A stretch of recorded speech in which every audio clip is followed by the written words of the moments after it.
Cannabis Common Sense, the show that tells the truth about marijuana and the politics behind its prohibition.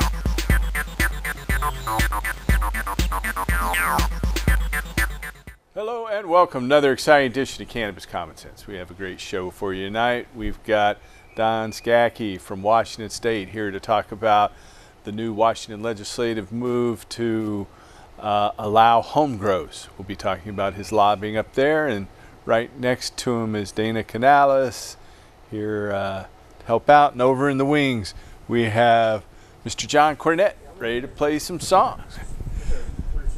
Good, good. We have a hemp news segment for you. We have some film clips, as we always do, so stand by as we bring on our infamous dancing cannabis leaves. I feel the force.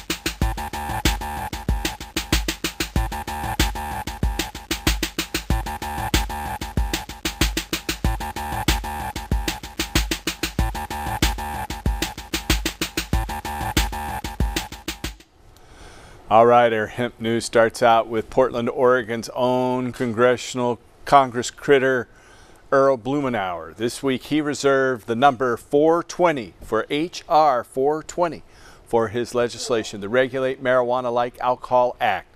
A decades-long champion of cannabis reform, he voted for decrim back in 1973 as a state legislator. He didn't do much for a long time after that, but lately he's been busy.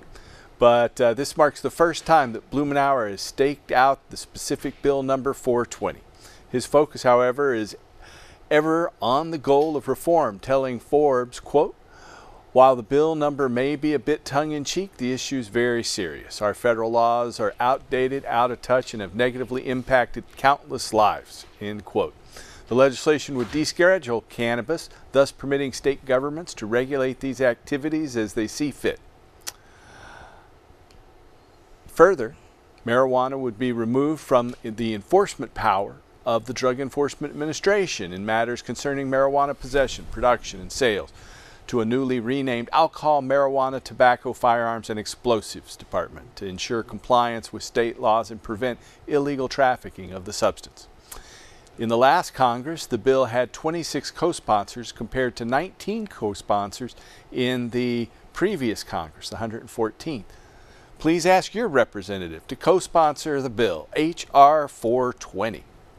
From Juneau, Alaska, state regulators have voted in favor of plans to permit on-site marijuana consumption at designated retailers. Under the plan, licensed retailers could designate specific areas for on-site consumption by their customers. Customers would not be permitted to bring their own cannabis. Retailers who wish to permit on-site consumption would need to apply for a special license from the state. It is anticipated that state lawmakers may also weigh in on the issue in this year, 2019. In Michigan, since the passage of Proposition 1, officially known as the Michigan Regulation and Taxation of Marijuana Act, which legalized the sale, possession, consumption, and cultivation of marijuana for adults 21 years of age and over last November, members of Michigan NORML have encountered a new challenge, municipal opt-out. We've seen that everywhere else. Similar to other states that have legalized adult use like Oregon, Colorado, and California, it's up to the municipal governments in Michigan to decide if legal marijuana businesses can operate within their communities. To date, more than 80 municipalities in Michigan have imposed moratoriums or outright bans on the sale of adult use marijuana. In some cases, like in the city of Troy, where residents opposed Proposition 1 by a slight majority, it's due to a lack of support for legal marijuana. In other cities, municipal governments are simply waiting until they have a better understanding of how the new law will be implemented by state lawmakers before exploring rules and regulations for local licensing. considering many who supported Proposition 1 believed passage of the new laws was going to eliminate underground marijuana sales by providing legal access to a regulated alternative. The decision by municipal governments to opt out of the sale of adult-use marijuana appears to undermine the intent of the initiative and the expectations of voters. We're at a tipping point in America with regard to public support for ending marijuana prohibition, but there's still plenty of work to do, especially at the local level. Marijuana policy should be evidence-based. So hopefully we'll see less municipal governments stopping access to cannabis in their localities. Our next story is from Pittsburgh, Pennsylvania. A growing percentage of colleges or pharmacy are instituting medical cannabis training as part of their curriculum, according to a survey published in the journal Current in Pharmacy Teaching and Learning. Researchers at the University of Pittsburgh contacted 140 U.S. schools of pharmacy regarding whether they include medical cannabis-related topics in their curriculum. Among respondents, 62% reported that they had instituted some level of medical marijuana training, while 23% answered that they intend to incorporate the topic in their coursework within the next 12 months. The study is the first inventory of medical schools with regard to inclusion of medical cannabis-related topics to their curriculum. According to a 2015 evaluation of student pharmacists' attitudes, 90% of respondents indicated that they favored the inclusion of medical marijuana instruction to their curriculum. This study, the evaluation of medical marijuana topics in pharmacology curriculum, a national survey of colleges and schools of pharmacy, appears in Currents in Pharmacy Teaching and Learning. Our next story is from right across the river in Olympia, Washington. Democratic Governor Jay Inslee announced on last Friday his intent to provide an expedited process for granting clemency to those with past marijuana-related convictions. Under the proposed plan, those convicted of a marijuana misdemeanor after January 1, 1998 will have their records vacated. It's estimated that 3,500 individuals will be eligible for expungement. Washington Governor Inslee's administration stated in a press release, quote, "For decades, people have faced criminal prosecution for behavior that is no longer considered a crime in Washington. Forgiving these convictions will allow people to move on with their lives without these convictions causing additional burdens on people, their families, their employers, and their communities. This is a small step, but one that moves us in the right direction of correcting injustices that have disproportionately affected communities of color. A successful pardon of a marijuana possession conviction can assist with barriers to housing, employment, and education," end quote. Last year, California lawmakers enacted legislation mandating the automatic review and sealing of past marijuana-related convictions. In November, the newly elected governor of Michigan, Gretchen Whitmer, publicly announced her intent to take executive action to automatically pardon former marijuana offenders. Our sense of justice and our principles of fairness demand that officials move swiftly to right the past wrongs of cannabis prohibition and criminalization. It makes no sense to continue to punish people for actions that are no longer considered to be criminal in nature. Also, from up in Washington, the use of cannabis by young people in Washington has declined following the enactment of adult use regulations, according to data published in the Journal of the American Medical Association. Researchers from the RAND Corporation assessed cannabis prevalence among the teens for the years 2014 and 2016. They reported decreased cannabis use among 8th and 10th graders following legalization. Separate data from Colorado similarly finds that the establishment of marijuana retailers is not associated with increased cannabis use by young people. This study, Prevalence of Cannabis Use in Youths After Legalization in Washington State, appears in this month's edition of the Journal of the American Medical Association, also known as JAMA. From Vermont, the odor of burnt marijuana emanating from a motor vehicle is not a determinative factor as to whether sufficient probable cause exists to conduct a search, according to a ruling by the Vermont Supreme Court. The possession of small quantities of marijuana is legal in the state.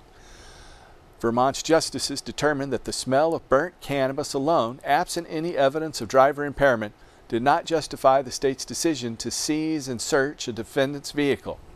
The court opined, quote, The seizure, aimed at immobilizing the plaintiff's vehicle while the officers sought a search warrant, was essentially based solely on the troopers' initial detection of the faint odor of burnt marijuana, which did not, in and of itself, create fair probability that marijuana would be found in the vehicle." End quote.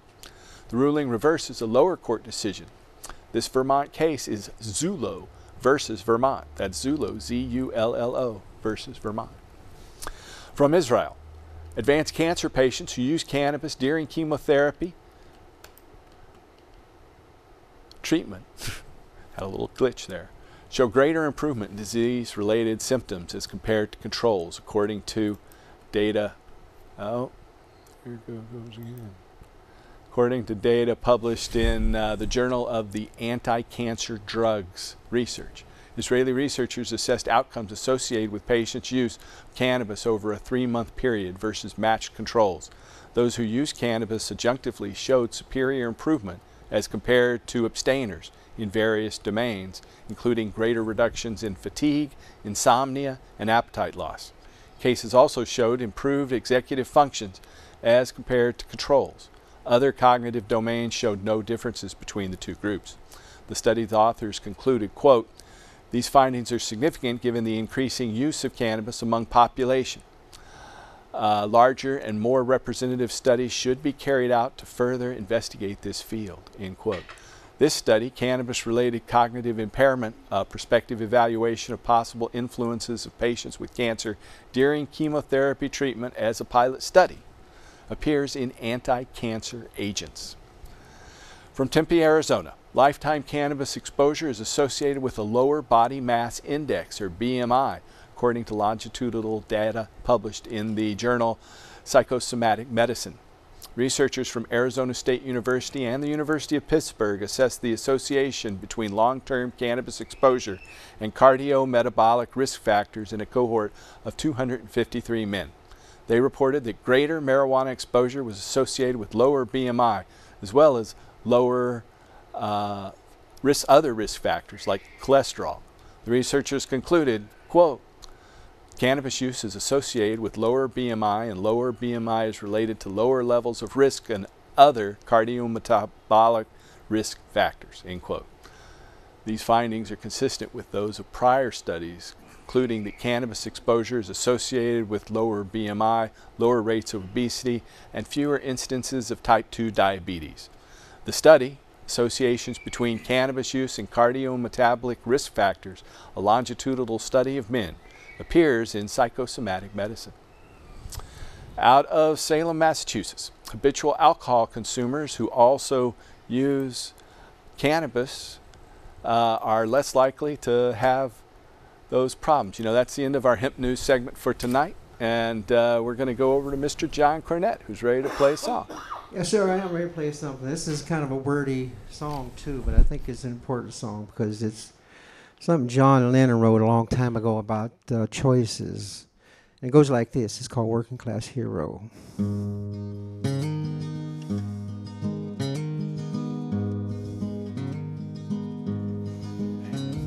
As soon as you're born, they make you feel small by giving you no time instead of it all, till the pain is so big you feel nothing at all. A working class hero is something to be. A working class hero is something to be. They hurt you at home and then they hit you at school. They hate you if you're clever and they despise a fool. Till you're so freaking crazy you can't follow their rules. A working class hero is something to be. A working class hero is something to be. tortured and scared you for 20 odd years. And then they expect you to pick a career. You can't really function, so full of fear and everything else.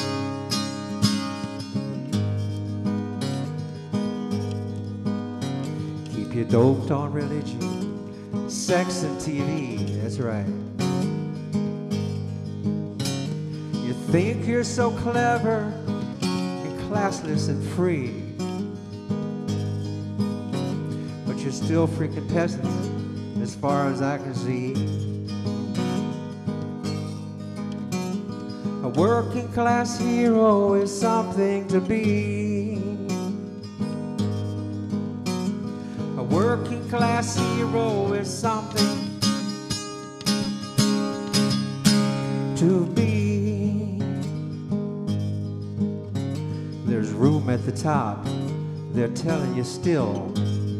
That's right. First you must learn how to smile as you kill. If you want to be like those folks on the hill. A working class hero is something to be. A working class hero is something to be.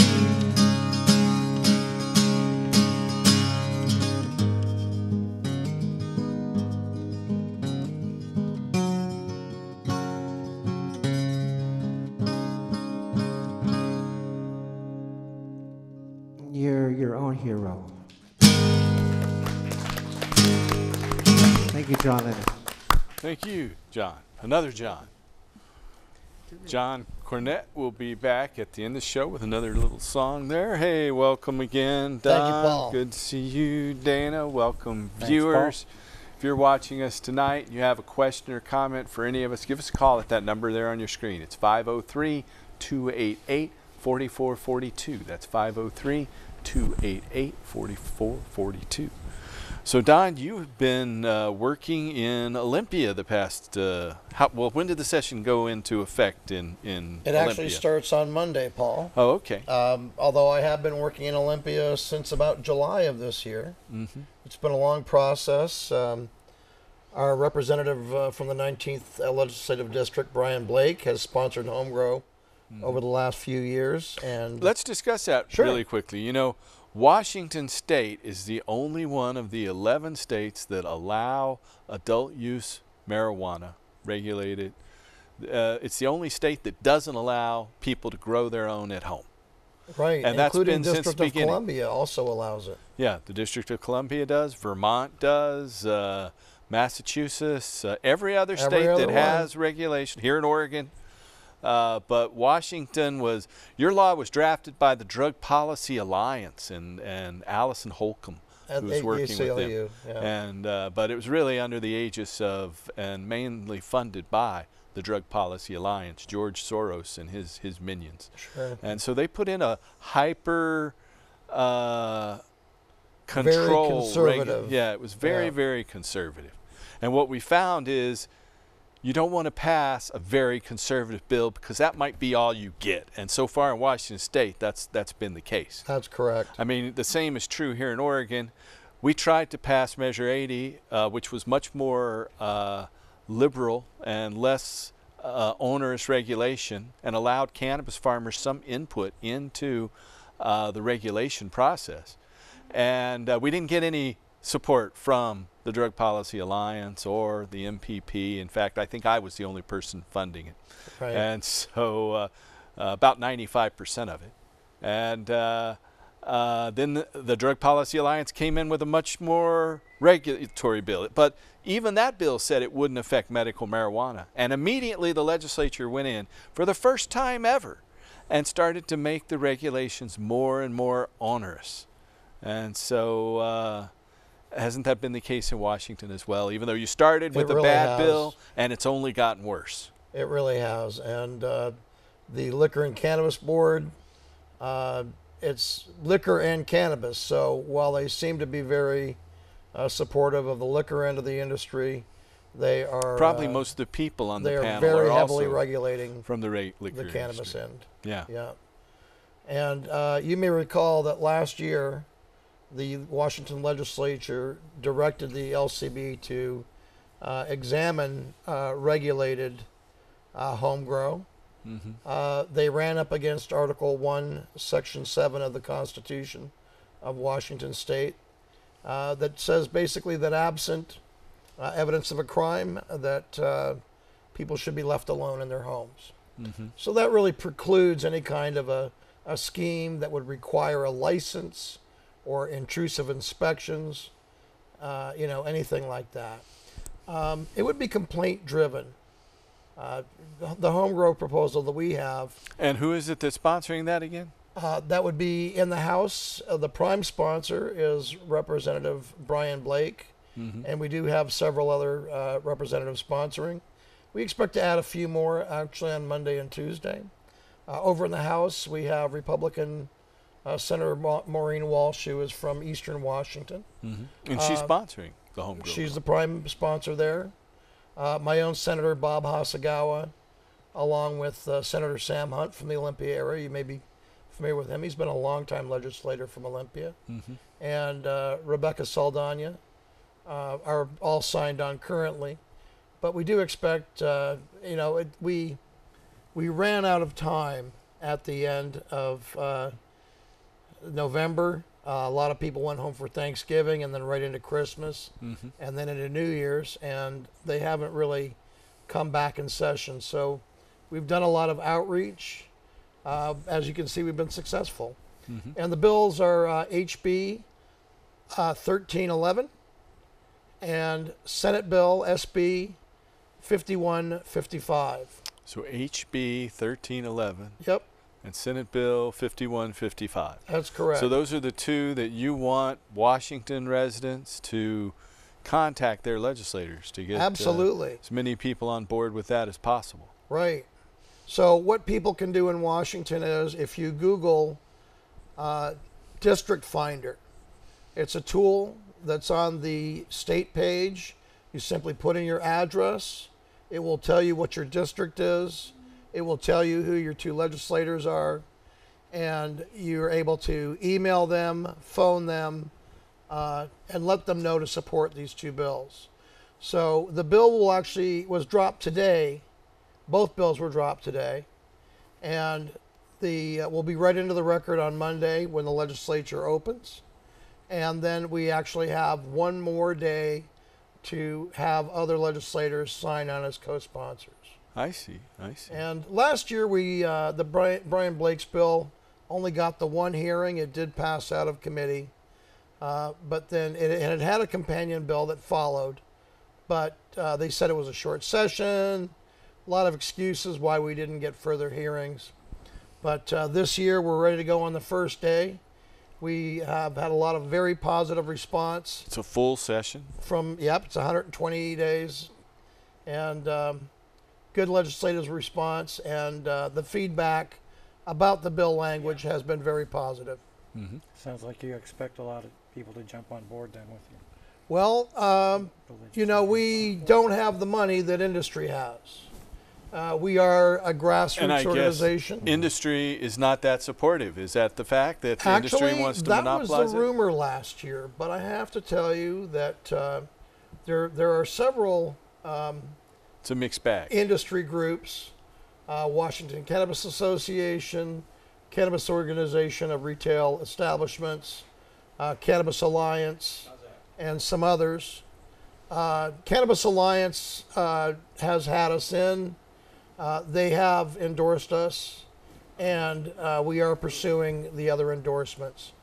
But I can How tell is that you looking from those other industry groups? It's looking strong because it's come out that those organizations only represent less than 50% of the total number of licensees. And we do have a lot of licensees that have verbally expressed their support.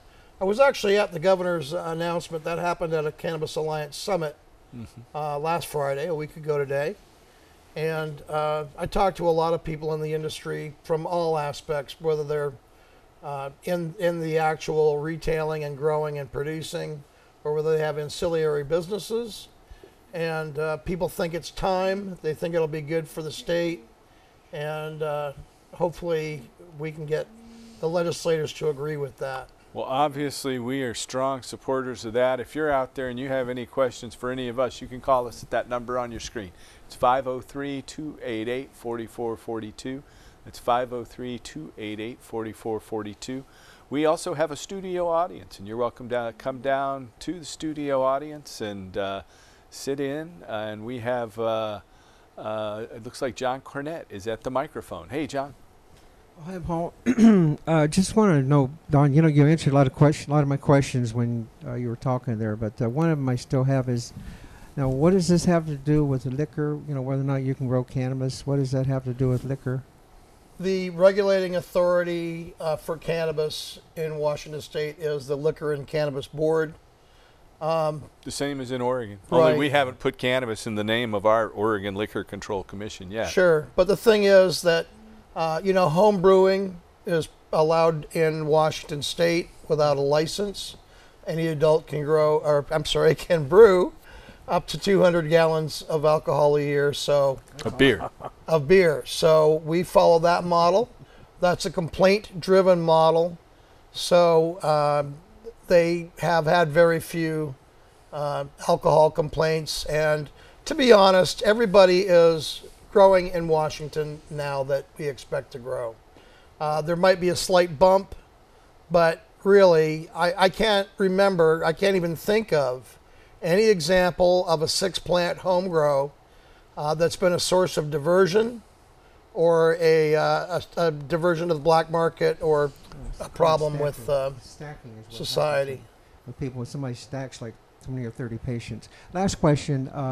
Is there any other counter or any kind of opposing bill that does the same thing, allows people to home grow without having to go through the liquor? I want to spit every time I say liquor. Well, does the home grow provision require any licensing by the Washington Cannabis? No, again, It's the not Washington licensed. State Constitution precludes that from I just don't see even what being a liquor has to legislative do with. possibility. I don't see what Yeah. liquor has to do with cannabis. Yeah, I think but we they should won't just require any overgrow the sort of government. license. But here in No. Oregon, there won't be a license for home grow, is what you're saying. Correct, but you would have to grow at your residence.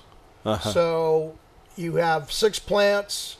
A housing unit is defined in Washington law, so it would be up to 15 per housing unit. So I live alone, so I would be allowed 6 plants. If the 3 of us were roommates, we could have a maximum of 15. Now that's less than 6 each, but we wanted to use numbers that the legislators are familiar with, and that 15 plant limit they are familiar with through our medical legislation. Now the other thing I want to say is, our medical in Washington State really struggled with acceptance. Even to this day, it is not a legal activity. Anyone that's medical can be arrested, they can be prosecuted, and it's only It's an affirmative defense. it's only when they get to trial that they have the opportunity to present a medical defense or a defense of medical necessity. Right. This is the first time that any adult 21 or older in Washington State would be able to grow 6 plants for their own consumption. We also do have some home processing language in there, and we limit those amounts to what someone could buy through retail. So we're really not breaking any new ground. We're, patients that are not on the registry, there's only about 15,000 patients on our state registry now, and that's because they're nervous about being arrested and prosecuted. We estimate many there's people- probably 150,000 plus that are eligible, but they stay off the registry. How many people are arrested for growing at home in Washington State now that legalization has happened? I haven't heard of any cases, honestly. So no one's really being arrested, but if they're doing it, they potentially could be. I remember Right. back when medical marijuana was first implemented, I went and testified for a lot of patients in eastern Washington. I found there was an inverse growth curve. The smaller the county, the longer it took for these things to be allowed by the local authorities. I Sure. remember there was one elderly gentleman in Pasco who grew 2 plants. Even though he had a medical card, they kept prosecuting him for years Right. before they finally threw out that charge. And Paul, I don't mean to misspeak by saying that there aren't any. Uh-huh. I'm just saying that they don't make the news. Right.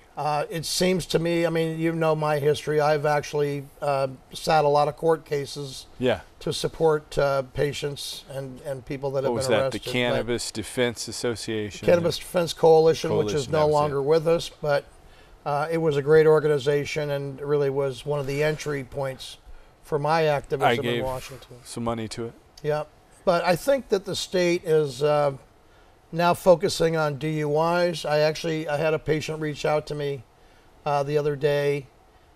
He had under the amount allowed. It was in the trunk of his car, and he had not been smoking. But he had, and he wasn't smoking in the car. He had smoked earlier, but his car was parked, and he was walking, and he was contacted.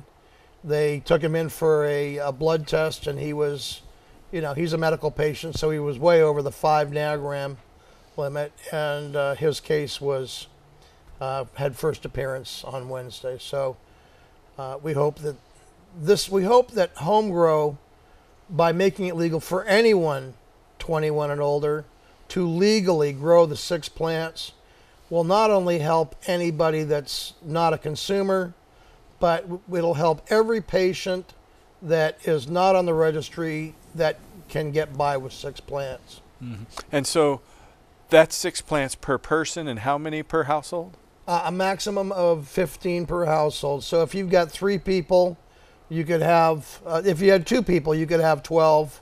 Right. If you had 3 people, you could have 15. If you have 40 people, you could have 15. I see. Yeah, here in Oregon, we're only allowed 6 plants per household, regardless Right. of how many adults are in the Is that for medical? household. Because I thought it was 4 for recreational. No, it's for recreational. Yeah, it's 4. It's 4. 4 for recreational Right. per household. I'm sorry. You're right. And I've got to tell you, I've seen some very nice closet grows in Oregon. Mm-hmm. I know a lot of Oregon people, and it's not a problem. If nobody wants to advertise it to the neighborhood kids or any of that, there's been a concern voiced from some legislators that, well, if we allow home grow, then kids will want to get into it. But to be fair, since regulation has come in and retail has come about, it mirrors the old activity of alcohol and minors, that they go to the store, they ask an older brother or maybe a stranger to go buy them a bit. And the growth cycle of the plant. The harvest window is such a short time period that a kid, if has any brains at all, is not going to risk an armed homeowner or the repercussions of breaking and entering when they can just go ask somebody to buy them $10, $15, $20 worth of weed. So I think that the concern about youth access through home growing is Overblown. not. I don't think it's an accurate depiction of what will actually happen when these seems bills more pass. financially responsible to not to pursue those home grows for legal persecution and prosecution. Right. And all the money that they'd have to follow up and invest in court fees and costs and everything. They could actually use, take advantage of that money in opening that market and let people medicate themselves and use that money in other creative ways. So Right. I just think there's more important things for law enforcement to pursue than And they somebody know who's sitting that. around smoking a joint. I've actually had You know. conversations with the Eastern Washington State Patrol commander, and I asked him, quite frankly, I said, when was the last time you busted a 6-plant grow?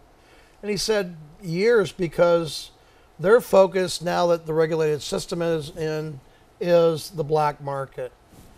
In that hearing where I talked to him, they gave the example that someone was growing over 1,000 plants on native reservation land, and they had diverted the watershed. They had disturbed the environment, and they were leaching the chemicals from that illegal grow back into the watershed. Wow. And he told me that's where the problem is. The problem is not from somebody that, you know, puts up a little grow tent in their home or garage or basement or whatever it is and just grows a few plants. And there would be no sales in this scheme, so we're not going to be interfering or cutting into the retail market. These bills are really for otherwise law-abiding people to just grow a few plants.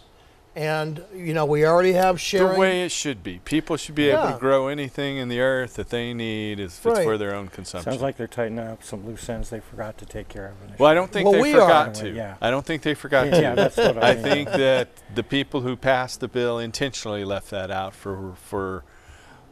because they thought it would help them politically. Right. They weren't right about that, by the way. Well, they were wrong, but they still did that. Is evidence that it's helped them with is the teenagers have lowered their usage in the area, right? So that's you true. Just reported on the news. Well, I think regulation would do that. Here in Oregon, the same things happen, and we have home grow. You know. And Paul, I do want to point out, we do have a Facebook group. It's called Home Grow Washington. So if you find us on Facebook, you can get links to the bills there. Moving on, we're going to need people to, right now immediately, over the weekend, anybody that can reach their legislators by phone or by email and ask them to co-sponsor, that would be very helpful. Going into committee hearings, the same thing. Email the committee members, phone in, come and testify. And, you know, the days of people just not getting it are over now. We've gone mainstream. We all know professionals that smoke cannabis, and we all know people that are growing cannabis whether it's legal or not in Washington. And those are the people that we need to hear from at hearings. Well, it's not legal in Washington unless you're a licensed grower. Well, but you know what? correct. Speaking of growing cannabis, we like to run clips from our friend Jorge Cervantes on growing cannabis. And we have an ongoing video that we're going to play a little clip from right now. Here's Jorge Cervantes. Barely get through. Well, I wonder what's, oh boy, I forgot about this. Look at this. I just can't get, you know, I can't even crawl through here. Well, this place is just full of buds. Gonna have to, I don't know what to do. Maybe I'll medicate.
Okay, here we are in this beautiful medicinal garden here. It's 20 feet long by 14 feet wide, overall dimensions, and then the actual bed is 10 feet wide by 16 feet long. And there's 10 plants in here, and you can see the skunk #1 all over them. These buds are long and sativa-like, but they're also crossed with purple urkel. These plants 10 of them will probably produce somewhere around 50 to 70 pounds. And it's, you know, basically pretty easy. All the work was on the front end. You can see there's a nice big superstructure around here with chicken wire everywhere to keep the deer and the other little critters out. And right around the base here is real interesting. They've got these cinder blocks. They just set them right on the ground, and they put gravel under them. So it keeps all the animals from being able to dig out underneath and get in. And that's really good because it keeps the rabbits and the little guys out. The mice can still get in, but as long as they keep it clean underneath the plants, there's no troubles. And then, boy, these plants are huge. So I just measured them. I pulled out my trusty tape measure. And this thing, I can't believe it. These plants, check them out. I'm just going to keep putting this up here. I think I should be able to grab this. Let's see.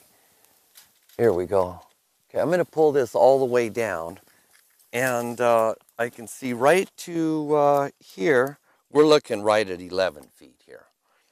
Now that's the tallest of the tall plants. But you can see a lot of these buds. They don't always stand up as tall as they could because they're just so darn heavy. Luckily in here, they get a little bit of wind, but not too much. And one of the things is I'd like to look at here are the size of the leaves, because we've looked at other gardens. Here, let me just pull one of these leaves off of here. Okay, this leaf is normal size. It's nice and big, right? It's about a third of the way down the plant, or about a third of the way down that branch. It's obviously running out of nitrogen. But I want to call your attention to the size of this thing. See, this plant didn't get too hot. The leaves were able to grow as big as they can. And see, they're nice and tough. They're not hard or brittle. They're supple. You know, to me, this plant was grown properly. And the interesting thing is, if we look at this soil here, they just brought this soil in. This is a mix by a local guy. And this stuff is great. He put just a little bit of bat guano afterwards, but all the elements were in the soil. And it's a nice, light, organic soil. It works quite well, but you got to take care of your organic stuff in there, your chemistry and whatnot. Make sure there's plenty of microbes and worms and bacteria in there to break everything down and make everything available to the plants. Well, I'm going to go up in here and we'll take a close-up look at these stems and the bases, which are kind of interesting.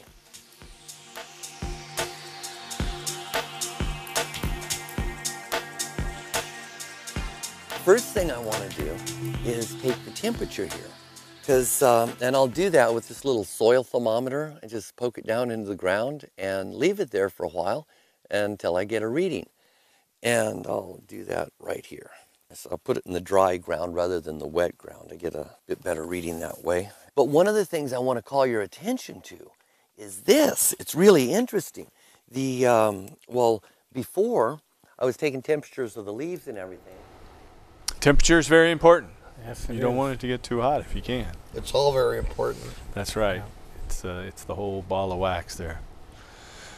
So that's Jorge Cervantes showing some very big plants. You were just saying that, you know, that's the thing that not a lot of people can't grow plants like that. I remember 10, 15 years ago, people told me there's no way you could grow a marijuana plant that produces more than a half an ounce, you know? And so... well, to be fair, though, Jorge knows what he's doing. That's right. And obviously, in terms of home grow, you know, that number one, that was more than 6 plants. Not, you know, that's not about a home double. grow, obviously. Yeah, not home grow. Yeah. We expect that a lot of people that do attempt to home grow, some will be good at it. Some might have great results. But we think that most of the people that will attempt home growing will try it once or twice and realize it's much easier to go buy it at the store. Mm-hmm. But there aren't many people who grow their own tobacco or brew their own beer. Right. But there's something going on in Washington is the oversight of the pesticide testing. The results over 2018 are that anywhere from 30 to 43% of the product is failing. And that means it has too much pesticide on That's it to really pass the test. Do they require testing? They do, but the testing scheme is the licensees offer the samples, and it's not really indicative of what the whole lot is. But with those failure rates, you're looking at really a 1 in 3 chance that the product that you go buy in the store is going to be failed products. And there's concern that this will be a coming health crisis. You know, we're 5 years into this. We know patients have very sensitive systems, but we probably have hardier systems in people that are healthy. But another 5 years, 10 years, we don't know. We'll see what the results of this taking is those. very compelling reasons why people that want to control what they put in their bodies should be allowed to home grow. And I hate to say allowed, it should be provided in law that you are able to home grow. Yeah, without a license. Yeah, why would you need a license to provide for yourself? Yeah, exactly. Just like a corn or tomatoes. You know, we always talk about tomatoes, and I had several tomato varieties in my home garden this year. But I'll tell you, I bought a lot of tomato sauce and other tomato products from the store. I see. That makes sense to me. So imagine a loaf of bread. The big loaf of bread is retail. When you take the bag and shake it out, that's home grow. We're just literally asking for crumbs here. Mm-hmm, mm-hmm. All right, if you have a question or comment for us, we have about 12 minutes left here. You can call us at that number there on your screen. It's 503-288-4442. That's 503-288-4442. I was looking through some video from Michigan, and I saw that when they were doing their Proposition 1 to legalize marijuana that passed overwhelmingly in Michigan last November, they came to Oregon. One of the TV stations, M1, came to Oregon, and they interviewed several people, including the local folks at Stony Girl Gardens. So we have a little minute-long video clip with Jennifer Valley, who's also known as Stony Girl to some, and her husband, Mike Mullins. We'll be back right after this video.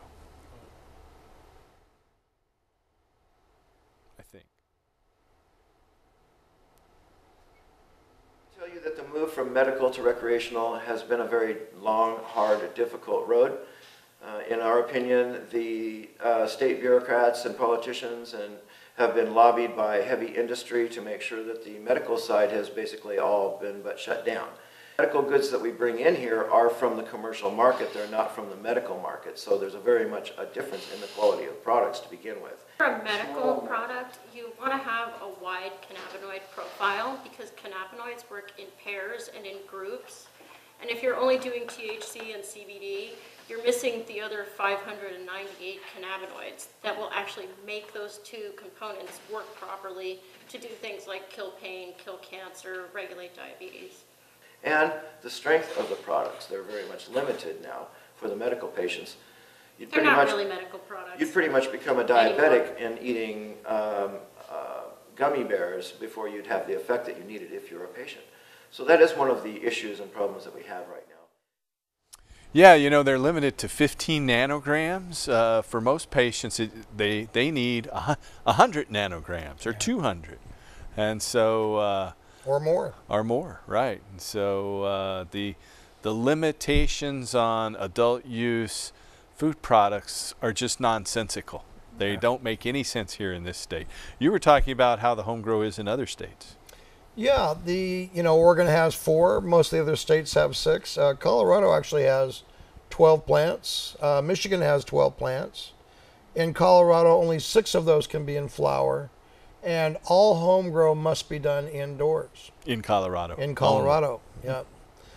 In our scheme, we've tried to accommodate both Western and Eastern Washington. Anybody familiar with the wet side of the state, we call the west side. If you grow outdoors, you have a beautiful crop in the summer months, and then you get into October, and it rains, Croptober, and mist. It turns to botrytis and mold and everything else. Yeah. So we think it's likely that most people will grow indoors. But in Eastern Washington, where you can grow outdoors, you're likely only going to do 1 crop a year. Mm-hmm. And to be fair, a home grower is not a patient with a greater need. So, and they've got a whole life they're living, where they're active in their communities. We think it's likely that most people will grow one cycle and then, see how that goes and either continue or stop. Continue or stop. We have a caller. Welcome to the show, caller. Yeah. Hi. I'd like to know how you go about getting a marijuana card and about how much it would cost. Are you in Oregon? Yes. So there's a state fee for people who do not have a discount. The full fee for the state fee is $200. But if you receive the Oregon Health Plan, then it is $50. If you get SNAP or food stamps, it's $60. And if you're a veteran or get supplemental security income, then it is $20 a year. And that's the state fee. All righty. Thank you, guys. You're welcome. If you or a loved one are looking for a doctor to help you get a medical marijuana permit, then we have a referral service. You can call us at that number right here on your screen, 503-235-4606. We have referrals to doctors all over the country, and we'll be happy to help you. Just call us at 503-235-4606. In the past few weeks, I've helped patients in New York and Pennsylvania, and just today in Kentucky. And they're patients looking for doctors, and we're happy to help you find those. Just call us at 503-235-4606. So what did you think about what Michael Mullins and Jennifer Valley from Stony Girl Gardens had to say about how medical is impacting, recreational is impacting medical? You're seeing the same thing in Washington. Absolutely. Yeah. Yeah. The numbers are down even more in Washington. What was the high point number of patients? Well, you estimated it, I think. If you recall, I used to work with one of the markets up there, Northwest Cannabis Market in Seattle. Which was a farmer's market. A farmer-style market. We ran 20 to 40 vendors a day, 7 days a week at 2 locations. Mm-hmm. Over 4.5 years, we had 2.5 million patient visits. Mm-hmm. And we, in working with other activists around the state, our best guess was, because these numbers aren't tracked. Yeah, there's no but state license. We figured that there's approximately 186,000 to 200,000 people were using the medical at that time. And now it's down to just, you think, 15,000. Well, there's 2 things at play there. There's the registry system. And that's not mandatory. It's not mandatory. It's voluntary.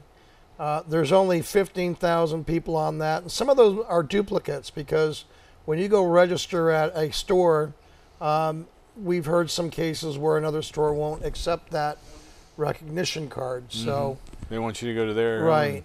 And we also know that prior to legalization, there were people that abused the medical system or used it as cover for their recreational consumption. Mm-hmm. So if you figure that those people are now in the regulated system, we still estimate there's 150,000 people that are medical that are not availing themselves of the registry. I see. We have our little hemp flame of freedom. This is showing that hemp can be used as a fuel. This is hemp oil with a hemp wick. This is next week's hemp wick. And some hempcrete, a concrete substitute made with the stalks or stems of the marijuana plant that are lighter and stronger than concrete. But we have a little film excerpt from our show just over 10 years ago. We had a filmmaker, Josh Tickle, who produced a film called Fuel, talking about hemp. So we'll be right back after this 2-minute video. One of the things we were discussing just a little while ago was Henry Ford's hemp car. Right. Grown. Right. He made an external body with hemp fiber and oil and some other seed oils. I've got videos on our website and have for 10 years where they swing a sledgehammer at it and it bounces off and it doesn't scratch the body of the car. It's kind of a prelude to fiberglass, but perhaps a better alternative. Mm-hmm. Like hemp glass. Yeah, exactly. Yeah. Exactly.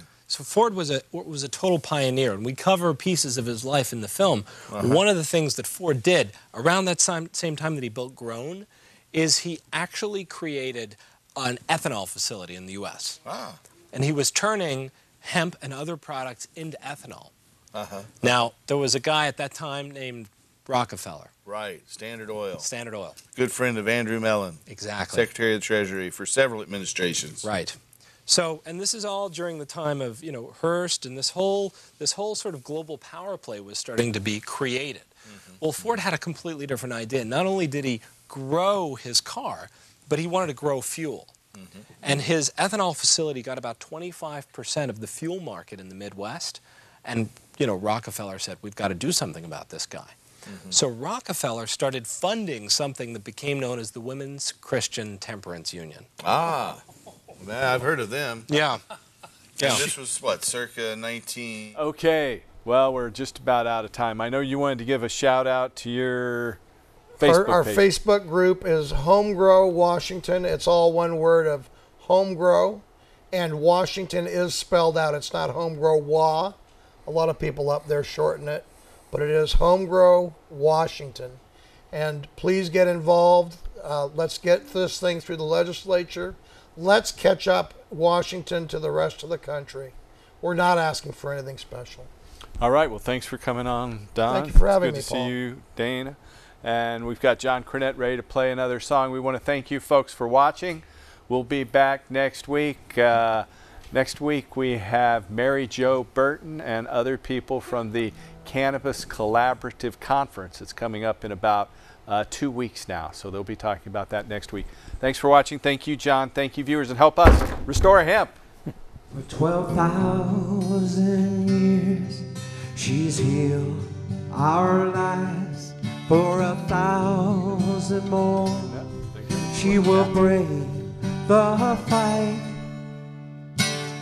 She's my Joan of Arc, reaches through the flames, says, come to me, I can heal your pain.